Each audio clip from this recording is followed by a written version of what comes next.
एक बड़े से जंगल के बीच एक छोटा सा गांव था। जंगल नजदीक होने की वजह से उस गांव में जंगली जानवर आते जाते थे।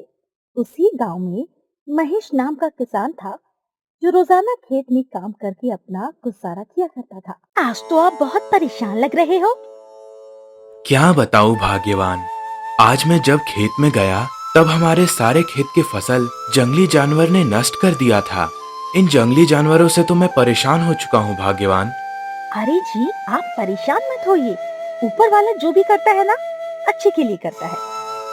अब मैं क्या ही करूं? हमारे सारे अनाज तो जंगली जानवर ने बर्बाद कर दिया। अब हमारे पास खाने के लिए अनाज भी नहीं है। आप सेठ के घर जाकर कुछ पैसे उनसे उधार में ले आइए।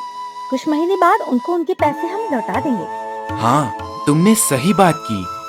अब मैं चलता हूँ सेठ के घर की ओर। उसके बाद महेश सेठ के घर पैसे मांगने के लिए निकलता है।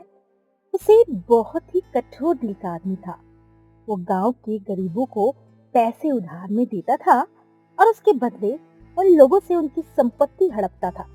लेकिन महेश और अनीता इस बात से अनजान थे। उसके बाद महेश सेठ के घर पैसे मांगने के लिए निकलता है।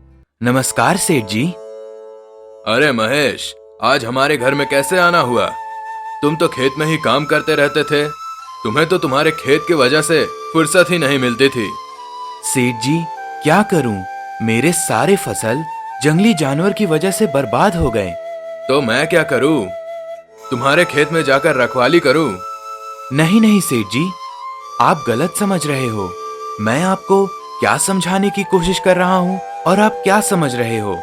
तो क्या बात है, कहो। सेठ जी, आपको भी पता होगा मैं सारे दिन खेत में मेहनत करता रहता हूँ। फिर भी क्या करूँ, मेरी फूटी किस्मत। घर में खाने के लिए एक दाना भी नहीं है, क्योंकि मेरे सारे फसल को तो जंगली जानवर ने बर्बाद कर दिया। अनाज खरीदने तक के पैसे नहीं है मेरे पास। आप मुझे कुछ पैसे उधार में दे सकते हैं क्या? मेरा काम ही तो है पैसे उधारी में देना। बताओ कितने पैसे चाहिए तुम्हें? सेठ जी, आप तो भगवान हो। आपको मैं कभी नहीं भूलूंगा, क्योंकि आपने मेरे बुरे वक्त में मदद किया। आप मुझे 10,000 दीजिए। आपको मैं 3 महीने बाद लौटा दूंगा। पक्का लौटा दोगे ना? हाँ सेठ जी, आप मुझ पर विश्वास कीजिए। मैं आपको आपके पैसे लौटा दूंगा। उसके बाद सेठ जी महेश को 10,000 दे देते हैं। सेठ जी से 10,000 लेने के बाद महेश घर के लिए निकलता है। महेश के घर पहुंचते ही अनीता उससे कहने लगती है, आ गए आप? क्या हुआ, आपने सेठ जी से बात की कि नहीं? हाँ, मैंने उनको सारा बात बताया। उसके बाद वह पैसे देने के लिए राजी हो गए। देखा, मैंने आपसे कहा था ना, सेठ जी बहुत नेक दिल आदमी है। वो आपको पैसे जरूर दे देंगे। और देखिए, वैसा ही हुआ। हाँ हाँ, सेठ जी तो बहुत ही अच्छे हैं। लेकिन भाग्यवान, हम सेठ जी को उनके पैसे कैसे लौटाएंगे? जो भी होगा देखा जाएगा, आप परेशान मत होइए। कोई ना कोई रास्ता निकल जाएगा। सब ऊपर वाले के हाथ में है। सब ऊपर वाले के हाथ में छोड़ दीजिए, सब ठीक हो जाएगा। दूसरी ओर सेठ बहुत ही खुश था, क्योंकि उसे पता था महेश और अनीता उसको उसके पैसे वापस नहीं कर सकेंगे। कुछ महीने बाद समय बीत चुका था। 3 महीने हो चुके थे। अब महेश को सेठ जी के पैसे लौटाने थे। तभी सेठ महेश के घर पहुंचता है। अरे महेश, कहाँ गया तू?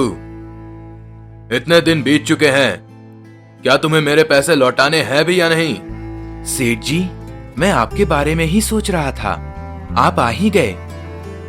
सेठ जी, आप भी बातों में गुस्सा हो रहे हो। मैं आपको आपके पैसे 1 हफ्ते के अंदर आपको वापस कर दूंगा। अगर ऐसी बात है तो मैं फिर से 1 हफ्ते के बाद आऊंगा। जी ठीक है सेठ जी। अरे भाग्यवान, अब मैं क्या करूं? सेठ जी को मैं उनके पैसे वापस कैसे करूं? तुम जैसे फालतू औरत के बातों में आकर मैंने सेठ जी से पैसे तो उधार में ले लिया, लेकिन मैं उनके पैसे कैसे वापस करूं? सेठ जी ने क्या कहा है? अरे तो चुप कर। यह सब तेरी वजह से ही हो रहा है। अब सेठ हमारे इस झोपड़ी से हमें ही निकालकर इसको अपने नाम कर लेगा। क्या करें, कुछ समझ नहीं आ रहा है। हम तो बर्बाद हो गए। 1 हफ्ते बाद। अरे महेश, क्या हुआ? क्यों, पैसे जमा नहीं हुई क्या? नहीं सेठ जी, मुझे माफ कर दीजिए, लेकिन मुझे इस घर से मत निकालिए।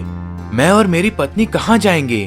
अगर आप हमें इस घर से निकाल देंगे तो हमारा इस घर के अलावा कुछ भी नहीं है। जहाँ भी जाओ, मुझे क्या? मैंने तुम लोगों को पहले ही कहा था, लेकिन तुम दोनों मेरे पैसे वापस नहीं कर सके, तो मैं क्या करूँ? इसलिए तुम दोनों जल्दी इस घर से चले जाओ। मैंने कहा ना, तू जल्दी से इस घर से निकल जा। महेश और अनीता दोनों निराश होते हुए अपने घर से निकलते हैं। तभी वो दोनों सोचते हैं, सेठ तो बहुत ही कठोर दिल का आदमी है, उसने तो हमारा घर ही ले लिया। अब हम कहाँ जाएंगे, कैसे रहेंगे, क्या करेंगे? अगर हम उससे पैसे उधारी में नहीं लेते तो अच्छा होता, अब बाद में पछताने से क्या ही होगा। यह सब जंगली जानवर की वजह से हुआ है। अगर उस दिन जंगली जानवर हमारा फसल बर्बाद नहीं करते तो आज हम इस मुश्किल में नहीं पड़ते। अगर कोई जंगली जानवर दिखाई दिया तो मैं उनको नहीं छोड़ूंगा। दोनों चलते चलते थक जाते हैं, इसीलिए वो दोनों एक पेड़ के नीचे बैठते हैं। तभी महेश की पत्नी अनीता को एक अजीब सी चीज दिखाई पड़ती है और अनीता अपने पति महेश से कहती है, देखिए तो वो क्या है, चलिए जी जाकर देखते हैं। उसके बाद वो दोनों आगे बढ़ते हैं। तभी उन्हें दिखाई पड़ती है वो तो एक घायल हिरन है। तभी अनीता कहती है, अरे अरे, ये तो घायल हिरन है। अगर हमने इसके जख्म पर मलहम नहीं लगाया तो कुछ समय में ये मर जाएगी। हमें इसकी मदद करनी होगी। जंगली जानवर की वजह से हमारा फसल बर्बाद हुआ है, इसलिए इसको बढ़ाने की बात मत करो तुम, बल्कि हम इसको काट कर खाएंगे। आज के लिए पेट तो भर जाएगा। चुप हो जाइए, बेचारी वो हिरन दर्द से तड़प रही है और आप उसको काट कर खाने की बात कर रहे हो। हमें इसको बचाना चाहिए।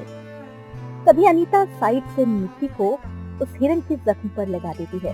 कुछ देर बाद वो हिरन ठीक हो जाती है। हिरन बोलने लगती है, मुझे इस राज्य के राजकुमार आदित्यनाथ ने शिकार करने के समय मेरे पेट पर तीर मारा था, इसीलिए मैं इधर घायल अवस्था में पड़ी हुई थी, लेकिन आपने मेरी जान बचाई, इसीलिए मैं आपको एक तोहफा देना चाहती हूँ। हिरन को इंसानी आवाज में बोलता हुआ देखकर दोनों चौंक जाते हैं।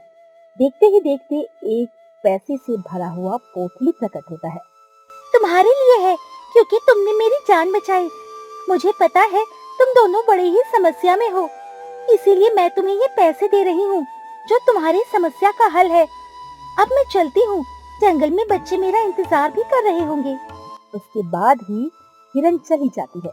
वो दोनों उस पैसे की पोटली को सेठ को देने की सोचते हैं।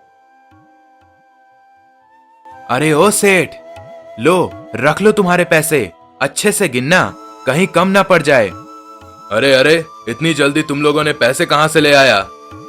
जहां से भी लाया हो, तुम्हें क्या? तुम अपने काम से काम रखो, जल्दी से हमारे घर से निकल लो। उसके बाद सेठ अपने पैसे लेकर अपने घर के लिए निकलता है। दूसरी ओर महेश और अनीता भी खुश थे, क्योंकि उनको अपना खोया हुआ घर फिर से मिल गया। इसीलिए दोस्तों, जो भी हो, ऊपर वाले पर विश्वास करना चाहिए, क्योंकि इतना तो तय है कि एक दिन वो सब कुछ ठीक कर देता है।